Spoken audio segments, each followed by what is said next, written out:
सुजाता अपने पति नरेश और सास सरोज के साथ रहती थी। नरेश एक चाय की दुकान पर काम करता था, पर घर का खर्चा चलाना मुश्किल था। एक दिन नरेश जब काम से घर लौटा तो सुजाता उससे बोली, सुनो, मैं सोच रही थी कि तुम अकेले ही इतनी मेहनत करते रहते हो, क्यों ना मैं भी ऐसा कोई काम कर लूं जिससे थोड़ी घर में मदद हो जाएगी। सुजाता, तुम ऐसा क्या काम करोगी? तुम तो जानते ही हो कि मुझे खेती करना आता है। हमारे घर के आंगन में थोड़ी जगह है। मैं सोच रही थी अगर मैं यहाँ ताजी भाजी उगा लूं तो बेचकर थोड़े पैसे आ जाएंगे। ठीक है सुजाता, अगर तुम्हारा मन है तो मैं तुम्हें मना नहीं करूंगा। तुम सब्जियां बेच लो, मुझे कोई परेशानी नहीं है। सुजाता बहू, अगर तुमने ऐसा सोचा है तो मैं भी तुम्हारी इस काम में मदद करूंगी। ठीक है माँ जी, तो फिर हम कल ही बाजार से बीज खरीद कर लाएंगे। मैं सोच रही थी माँ जी, हम अलग अलग तरह की सब्जी उगाएंगे। मेथी, पालक और साग का भी मौसम आ रहा है। उसके साथ साथ बहुत सारी बढ़िया बढ़िया सब्जी उगा लेंगे। ठीक है बहू, तुम्हारा इतना साहस देखकर मैं बहुत खुश हूँ। मैं जानती हूँ तुम्हारी मेहनत रंग लाएगी। अगले दिन सुजाता अपनी सास के साथ सब्जियों को उगाने के लिए बीज खरीद कर ले आती है और खूब मेहनत से सुजाता और सरोज दोनों मिलकर आंगन में तरह तरह की सब्जियों के बीज बो देती हैं। तभी पड़ोसन जानकी आ जाती है। अरे वाह, क्या बात है, आज तो दोनों सास बहू आंगन की सफाई कर रही हैं। अरे ये क्या, तुमने तो अपने घर के आंगन को पूरा खेत ही बना डाला। सब्जियां उगा रही हो, भाजी की दुकान खोलने का इरादा है क्या? लो, घर बसा नहीं, लुटेरे पहले आ गए। तुझे क्या खुशबू आ जाती है कि हम कोई काम कर रहे हैं? जानकी दीदी, हम लोग सब्जियां उगा रहे हैं। तुम तो जानती ही हो, अकेले के कमाने से गुजारा नहीं होता, तो मैंने सोचा क्यों ना अपने इस आंगन में सब्जियां उगाकर बेच दूं, थोड़े पैसे आ जाएंगे। बस वही माँ जी और मैं बीज बो रहे थे। अच्छा, तो ये बात है। चलो ठीक है, तुम दोनों काम करो, मैं चलती हूँ। अरे बहू, तू इसे नहीं जानती है। ये जानकी बहुत चालाक है। इसका पति तो अच्छी खासी दुकान पर नौकरी करता है। बेचारा बहुत शरीफ है, पर इसकी तो वही गंदी आदत है। जो काम किसी को करता देख ले वो बिल्कुल वैसे करने लगती है। अब तुम देखना, हमने ये सब्जियां उगाई है ना, ये भी अपने आंगन में उगाएगी। कोई बात नहीं माँ जी, अब कर ही क्या सकते हैं। उगानी होंगी तो उगा लेगी, हम किसी को रोक तो नहीं सकते ना। पड़ोस में रहने वाली जानकी बहुत ही चालाक औरत थी। उसने भी अगले दिन अपने आंगन में सब्जियों के लिए बीज बो दिए।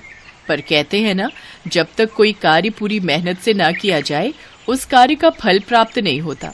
और यही हुआ। जानकी ने देखा देखी काम तो शुरू कर लिया, पर वो सुजाता की तरह मेहनत से सब्जियां नहीं उगा पाई। माँ जी देखो, हमारे आंगन में कितनी बढ़िया मेथी, पालक, सरसों की खेती हुई है। हाँ बहू, ये तो बहुत ही हरी हरी साग सब्जियां उगाई हैं। माँ जी, मैं आज से ही सब्जियां बेचना शुरू कर देती हूँ। बहू कहे तो मैं बेच आऊं? नहीं माँ जी, आप इस उम्र में इतना काम थोड़ी करोगे। मेरे होते हुए आप चिंता मत करो, मैं सब संभाल लूंगी। मैं टोकरे में सब्जियां भर लेती हूँ। सुजाता टोकरी में साग सब्जी भर लेती है और गली गली घूमकर वो सब्जी बेचने लगती है। सब्जी ले लो, सब्जी, बढ़िया बढ़िया सब्जी, ताजी हरी सब्जी, पालक, मेथी, सरसों, बढ़िया साग सब्जी ले लो। आधा किलो मेथी, 1 किलो पालक और 1 किलो सरसों कर दो। अभी कर देती हूँ बहन जी।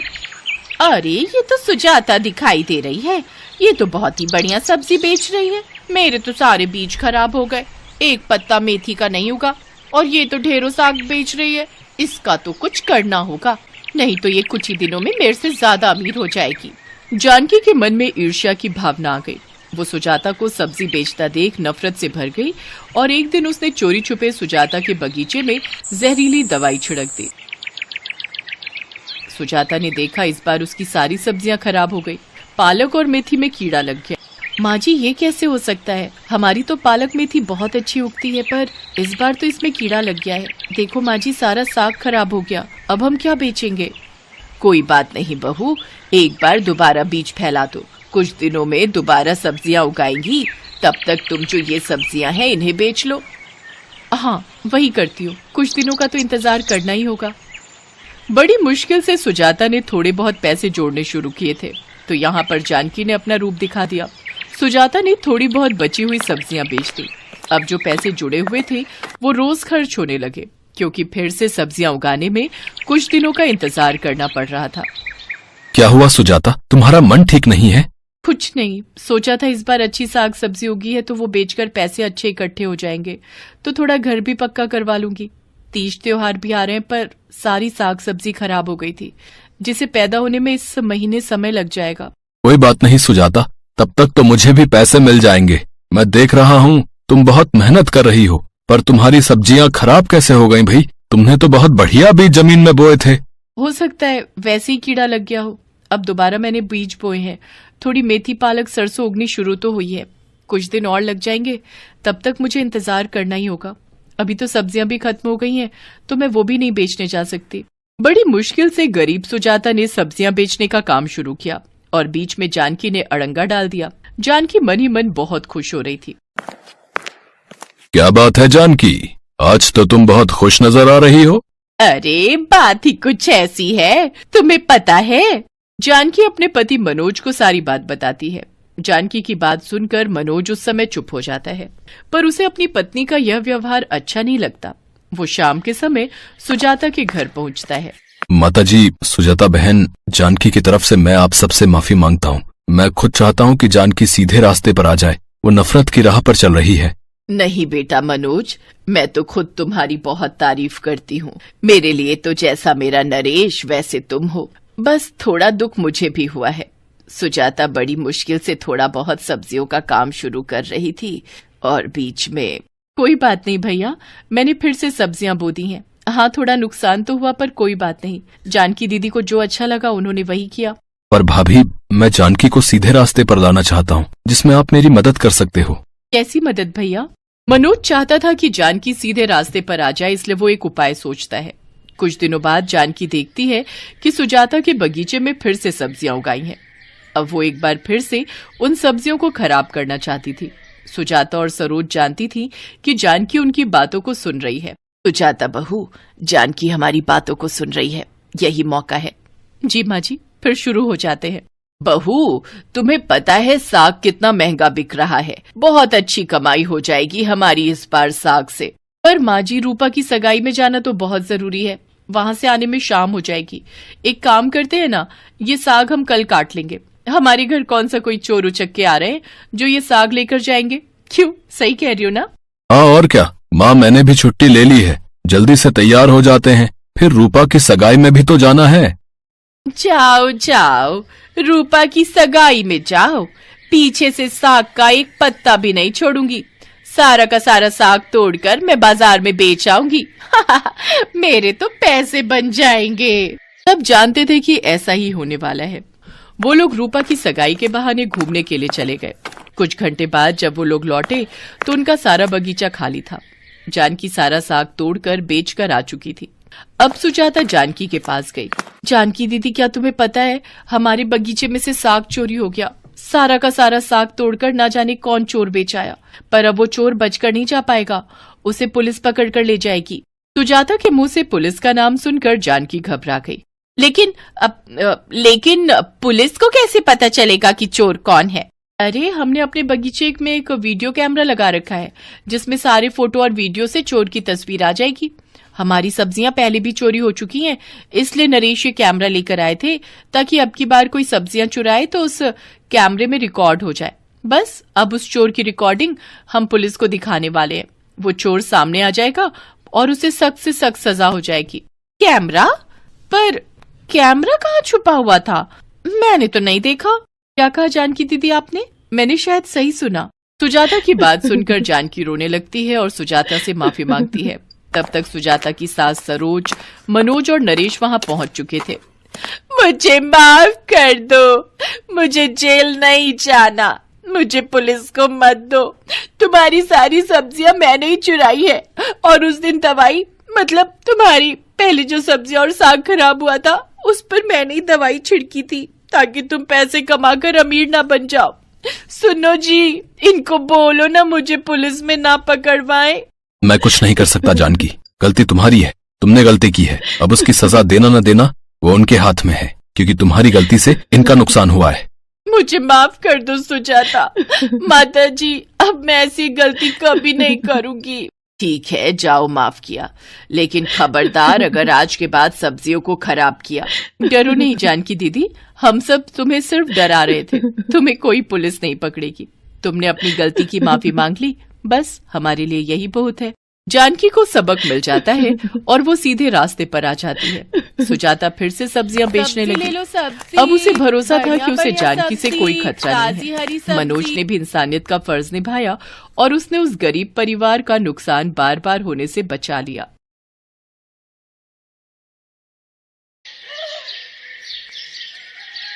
सीता और गीता नाम की दो जुड़वा अनाथ बहनें अपने चाचा चाची के साथ रहती थी। सीता गीता के माता पिता नहीं थे, बचपन में ही वे दोनों गुजर गए थे। तब से सीता गीता अपने चाचा चाची के साथ ही रहने लगी। पर उन बेचारी अनाथ बच्चियों की चाची चंचला बहुत ही बुरी थी। वो उन दोनों को बिल्कुल नौकरानियों की तरह ही रखती थी। कहाँ रह गई दोनों? कितनी देर की बाजार से सामान लेने गई हुई हो, अब आ रही हो? चाची, रास्ते में तेज बारिश हो गई थी, इसलिए देर हो गई। ये चीनी गीली कैसे हुई? जरूर बारिश में थैली भिगोई होगी। चाची, राशन वाले भैया ने जो चीनी की थैली दी थी ना, वो फटी हुई थी, हमें पता नहीं चला, तभी चीनी में पानी चला गया। हमें माफ कर दो चाची। आज तुम दोनों की खैर नहीं, तुमने इतना नुकसान कर दिया। तुम्हारे माँ बाप हमारी छाती पर मूंग दलने के लिए तुम्हें दुनिया में छोड़ गए, खुद तो ऊपर चले गए और हमारे लिए मुसीबत छोड़ गए। चंचला, तुम्हें शर्म नहीं आती? बेचारी बच्चियों के साथ इतना बुरा व्यवहार करती हो, थोड़ा भगवान से तो डरो। अब तुम क्या चाहते हो? मैं मायके चली जाऊं? एक बार चली गई ना तो लौट कर नहीं आऊंगी, फिर ढूंढते रहना दूसरी। चंचला सीता गीता पर हमेशा ही हाथ उठाती रहती थी, जिस कारण वे दोनों बच्चियां रात के अंधेरे में सुबक सुबक कर रोती थी। एक रात दोनों ने घर छोड़ने का विचार किया। गीता, हम यहाँ नहीं रुकेंगे, चाची बहुत मारती है। हाँ हाँ सीता, तू ठीक कह रही है, हम कहीं दूर चले जाएंगे। सीता और गीता रात के अंधेरे में घर से निकल गई और चलते चलते एक पेड़ के पास रुक गई और उसी पेड़ के चबूतरे पर सो गई। अगली सुबह उनकी आंख खुली तो उन्होंने देखा सड़क पर लोग गुजर रहे हैं। बहुत से ठेले वाले वहाँ पर खड़े हैं। सीता, बहुत भूख लगी है, चल हम कुछ खाते हैं। पर गीता, हमारे पास पैसे नहीं है, बिना पैसों के हमें कोई भी खाने को कुछ नहीं देगा। एक बार पूछते हैं ना, शायद कोई दे दे। ठीक है, चला। भैया, आपके ठेले से कुछ खाने को दे दो, बहुत भूख लगी है। तुम दोनों के पास पैसे हैं? अरे देखो देखो, दोनों बहनें एक शक्ल की हैं, लगता है जुड़वा है। हाँ बिल्कुल, और लगता है दोनों अनाथ हैं। भैया, पैसे तो हमारे पास नहीं है। तो मुफ्त में तुम्हें क्या मिलेगा? पैसे लाओ तभी कुछ खाने को मिलेगा। ठेले वाला अभी दोनों को डांट ही रहा था कि तभी एक व्यक्ति वहाँ आता है। भीमा, इन बच्चियों को एक एक पराठा बना कर दे, मैं पैसे दे दूंगा। शुक्रिया अंकल। तुम दोनों कौन हो बेटा? अंकल, मेरा नाम सीता है और ये मेरी छोटी बहन गीता। हमारी चाची हमें बहुत मारती थी, इसलिए हमने घर छोड़ दिया। तुम्हारे माता पिता कहाँ हैं बच्चों? हमारे माँ बापू नहीं है अंकल, हम बचपन से ही अपने चाचा चाची के साथ रहते हैं। अच्छा अच्छा अच्छा, तो ये बात है। अच्छा भीमा, तेरे पास अभी नूडल्स के कितने पैकेट बचे हैं? 20 पैकेट और दे जाओ। बच्चों आओ, तुम मेरे साथ ऑटो रिक्शा में बैठ जाओ, ऐसे अकेले घूमना तुम्हारे लिए ठीक नहीं है बेटा। सीता और गीता उस व्यक्ति के साथ ऑटो में बैठ जाती है। उस व्यक्ति का नाम राजेश था। वो अपनी पत्नी के साथ मिलकर घर पर नूडल्स बनाने का काम करता था और नूडल्स के पैकेट बाजार में ठेले और रेस्टोरेंट वालों को सप्लाई करता था। सीता और गीता राजेश के साथ बातें कर रही थी, तभी राजेश के सीने में दर्द उठने लगा। क्या हुआ अंकल, आप ठीक तो हो? लगता है इनके दिल में दर्द उठा है, हमें इन्हें हॉस्पिटल ले जाना पड़ेगा। तो चलो अंकल, जल्दी से इन अंकल को हॉस्पिटल ले चलो। सीता गीता ऑटो वाले के साथ राजेश को हॉस्पिटल लेकर जाती हैं। ऑटो वाला राजेश को जानता था। वो राजेश की पत्नी को फोन करता है। वो भी तुरंत हॉस्पिटल पहुंचती है। कुछ घंटों के बाद राजेश को होश आता है। राजेश को डॉक्टर हार्ट में दिक्कत बताते हैं। राजेश सीता और गीता को पत्नी से मिलवाता है। अब कैसा लग रहा है जी? मैं ठीक हूँ संध्या, चिंता मत करो, ये सब तो जीवन में चलता ही रहता है। बाकी इन बच्चियों से मिलो, ये सीता गीता है। इधर आओ बेटा। ये दोनों बच्चियां तो देखने में बिल्कुल एक सी शक्ल की हैं। तुम दोनों जुड़वा हो? जी आंटी, मेरा नाम सीता है और ये गीता। अगले दिन डॉक्टर राजेश को छुट्टी दे देते हैं, पर पूरा आराम करने के लिए कहते हैं। राजेश को अपने काम की चिंता थी। वो परेशान था कि काम कैसे होगा। संध्या, माल बनाना, ले जाना, सब दुकानों पर डिलीवरी करना, ये सारे काम कैसे होंगे? सुनो, आपकी तबीयत पहले जरूरी है। पहले ठीक हो जाओ, तब तक हम जैसे तैसे गुजारा कर ही लेंगे। अंकल, आप चिंता मत करो, हम आंटी के साथ हैं। हम आपके काम को रुकने नहीं देंगे। सीता बिल्कुल ठीक कह रही है। अंकल, आप आराम करो, हम आंटी के साथ आपके नूडल्स के ऑर्डर को पूरा करेंगे। और फिर ऐसा ही हुआ। संध्या नूडल्स बनाती और संध्या सीता और गीता के साथ दुकानों और ठेलों पर नूडल्स के ऑर्डर डिलीवर करने के लिए जाने लगी। एक दिन सीता संध्या से बोली, आंटी, जब हम नूडल्स के पैकेट तैयार कर सकते हैं तो क्यों ना हम अपना ही नूडल्स का एक स्टॉल खोलें। इससे कमाई ज्यादा होगी और हमारे खुद के बनाए हुए तरह तरह के नूडल्स बेचकर अच्छी कमाई कर सकते हैं हम। ये आइडिया तो हमारे दिमाग में कभी आया ही नहीं। कह तो तुम ठीक रही हो राजेश, मैं सोच रही हूँ सीता और गीता ठीक कह रही हैं। हम खुद के नूडल्स का स्टॉल खोलते हैं ना, शायद हमारी कमाई अच्छी हो जाए। ठीक है संध्या, पर बहुत मेहनत लगेगी। तुम्हें सुबह उठकर सारी तैयारी करनी पड़ेगी। स्टॉल पर सारा दिन खड़े होकर नूडल्स बेचने होंगे। क्या तुम ये कर पाओगी? मुझे बस आपका साथ चाहिए, और फिर मेरे साथ सीता और गीता जैसी इतनी प्यारी प्यारी बच्चियां भी तो हैं। और फिर संध्या ने सीता और गीता के साथ मिलकर अपने ही बनाए नूडल्स को तैयार करके बेचने के लिए एक स्टॉल किराए पर ले लिया। सीता और गीता जुड़वा बहनें थीं। लोग जब उन दोनों को स्टॉल पर संध्या के साथ नूडल्स बनाते देखते तो आश्चर्यचकित होते, और वो स्पेशली उनके स्टॉल पर नूडल्स खाने जरूर आते। धीरे धीरे ग्राहक उनके स्टॉल पर बढ़ने लगे और संध्या के नूडल्स स्टॉल की अच्छी कमाई होने लगी। संध्या, सीता और गीता दोनों बच्चियां मेरे लिए बहुत भाग्यशाली बनकर आई हैं। सचमुच तुम दोनों बच्चियां मेरे लिए बहुत लकी हो। राजेश की तबीयत में सुधार आ जाता है। अब वो नूडल्स के पैकेट की सप्लाई के साथ साथ अपने स्टॉल पर भी नूडल्स बनाने में संध्या और सीता गीता की मदद करने लगा, और वो सफलता को छूने लगा। एक दिन सीता गीता के चाचा ने उन्हें नूडल्स स्टॉल पर देख लिया। सीता, गीता, मैंने तुम दोनों को बहुत ढूंढा। मेरी बच्चियों, तुम घर छोड़कर क्यों चली गई? चाचा, हम चाची से मिले और दुख नहीं झेल सकती थी, इसलिए हमने घर छोड़ दिया। और चाचा, अब तो हमें माता पिता के रूप में अंकल आंटी भी मिल गए हैं। अब हम इन्हें छोड़कर कहीं नहीं जाएंगे। अब यही हमारे लिए सब कुछ है। सीता गीता की ये बात सुनकर राजेश और संध्या उन्हें गले लगा लेते हैं। आखिर उन अनाथ बच्चियों को माता पिता के रूप में राजेश और संध्या जो मिल गए थे, और फिर बच्चियों को आशीर्वाद देकर उनका चाचा आंखों में आंसू लिए चुपचाप वहां से चला जाता है।